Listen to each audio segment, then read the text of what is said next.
میں دیکھ رہا ہوں کافی دنوں سے سوشل میڈیا پہ میری کچھ تصویریں وائرل ہو رہی ہیں، میں ثنا خان کے ساتھ بیٹھا ہوں، میں کوئی اپنی چوتھی بیوی، کوئی کہہ رہا ہے کہ یہ مفتی صاحب کی چوتھی وائف ہے، اس کے ساتھ تصویر دیکھیں، اس طرح کی تصویریں وائرل ہو رہی ہیں، کبھی میری طرف نسبت کر کے الٹے سیدھے بیانات پوسٹ چلا کے شائع کر دیے جاتے ہیں۔ اے آئی جنریٹڈ آڈیو بھی آج کل آپ کو پتہ ہے کہ بہت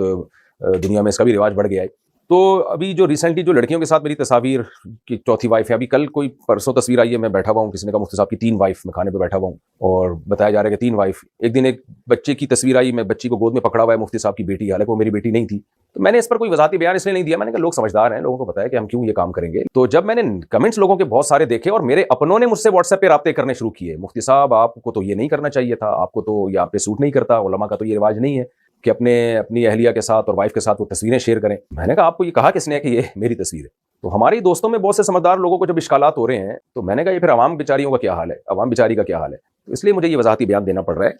کہ یہ سب اے آئی جنریٹڈ تصویریں ہوتی ہیں، تو ایسی کسی تصویر پہ آپ یقین نہ کریں۔ کوئی آڈیو آتی ہے تو آپ پہلے تحقیق کریں، قرآن بھی کہتا ہے کہ اس کو اہل تک پہنچاؤ، خبر کو تحقیق کرو، اور ہر چیز میں وضاحتی بیان بھی نہیں دے سکتا۔ اگر میں یہی کرتا رہوں تو پھر میرا تو کوئی کام ہی نہیں رہے گا۔ تو آپ خود سوچ لیا کریں، اور صرف میرے بارے میں نہیں، کسی اور عالم کے بارے میں بھی، چاہے وہ حضرت مفتی تقی عثمانی صاحب ہوں، مولانا طارق جمیل صاحب ہوں، یا کوئی سیاستدان ہی کیوں نہ ہو، چاہے آپ اس سیاستدان کے دشمن ہی کیوں نہ ہو، تو پھر بھی جب آپ کو اپنے دشمن کے خلاف بھی کوئی خبر ملتی ہے نا، تو آپ پہلے تحقیق کر لیں۔